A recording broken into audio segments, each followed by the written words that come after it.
Vadakara Kadathanad society തട്ടിപ്പ് കേസിലെ ഒന്നാം പ്രതി സൊസൈറ്റി സെക്രട്ടറി പ്രീന ഹൈക്കോടതിയിൽ നൽകിയ മുൻകൂർ ജാമ്യാപേക്ഷ കോടതി തള്ളിയതിന് പിന്നാലെ ഇന്ന് അന്വേഷണ ഉദ്യോഗസ്ഥർക്ക് മുന്നിൽ ഹാജരാകും. മുൻകൂർ ജാമ്യാപേക്ഷ തള്ളിയ പ്രീനയോട് ഹൈക്കോടതി ക്രൈംബ്രാഞ്ചിന് മുന്നാകെ ഹാജരാകാനും ആവശ്യപ്പെട്ടിരുന്നു.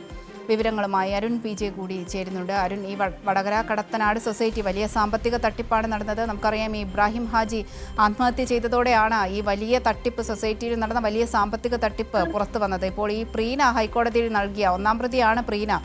ഹൈക്കോടതിയിൽ നൽകിയ മുൻകൂർ ജാമ്യാപേക്ഷ കോടതി തള്ളിയിട്ടുണ്ട്. ഇന്ന് അന്വേഷണ ഉദ്യോഗസ്ഥർക്ക് മുന്നിൽ ഹാജരാകുമെന്നാണ് അറിയാൻ കഴിയുന്നത്. എന്താണ് വിശദാംശങ്ങൾ?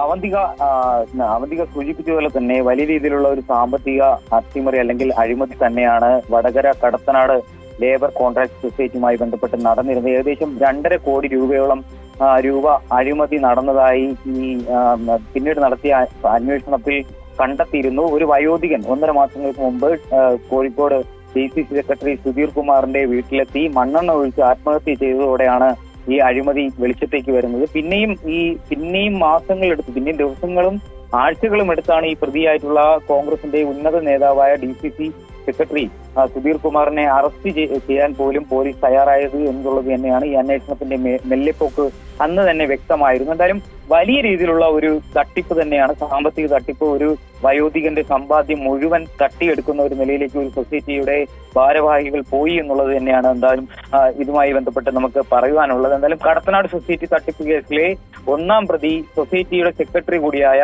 പ്രീന ഹൈക്കോടതിയിൽ നൽകിയ മുൻകൂർ ജാമ്യാപേക്ഷ തള്ളിയിരുന്നു. അത് തള്ളിയതിന് പിന്നാലെ ഇന്ന് അന്വേഷണ ഉദ്യോഗസ്ഥർക്ക് മുന്നിൽ ഈ പ്രീന ഇന്ന് ഹാജരാവും.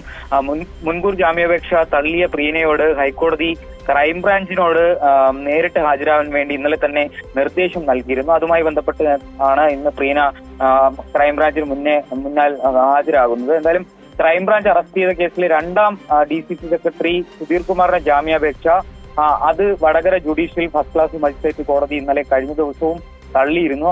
അതിന്റെ ഭാഗമായിട്ടാണ് ഇന്നലെ ഈ ഹൈക്കോടതിയും ഈ ഒരു സംഭവത്തിലെ പ്രധാന പ്രതിയായ പ്രീനയുടെയും സൊസൈറ്റി സെക്രട്ടറിയായ പ്രീനയുടെയും ജാമ്യാപേക്ഷ തള്ളിയിരിക്കുന്നു. അപ്പോൾ ഇവർ രണ്ടുപേരെയും ഇതുമായി ബന്ധപ്പെട്ടുള്ള കൂടുതൽ ചോദ്യം ചെയ്യലുകൾക്ക് വിധേയമാക്കുമെന്നുള്ളത് തന്നെയാണ്. ഇന്നലെ തന്നെ ഹൈക്കോടതി പ്രീനയുടെ ജാമ്യാപേക്ഷ ഹർജി തള്ളിയിരിക്കുന്ന സമയത്ത് തന്നെ ഈ ക്രൈംബ്രാഞ്ച് ഉദ്യോഗസ്ഥരുടെ മുന്നിൽ ഹാജരാകുവാൻ പറഞ്ഞിട്ടുണ്ടായിരുന്നു. അതുപോലെ റിമാൻഡിൽ കഴിയുന്ന 3ാം പ്രതി റിനീഷിനെ വടകര കോടതി കഴിഞ്ഞ ദിവസം റിമാൻഡ് ചെയ്തിരുന്നു. റിമാൻഡിൽ ആയ റിനീഷിനെയും സുധീർ കുമാറിനെയും ഒരുമിച്ച് ചോദ്യം ചെയ്യാൻ ഇന്ന് ക്രൈംബ്രാഞ്ച് കോടതിയിൽ കസ്റ്റഡി അപേക്ഷയും നൽകുന്നുണ്ട്.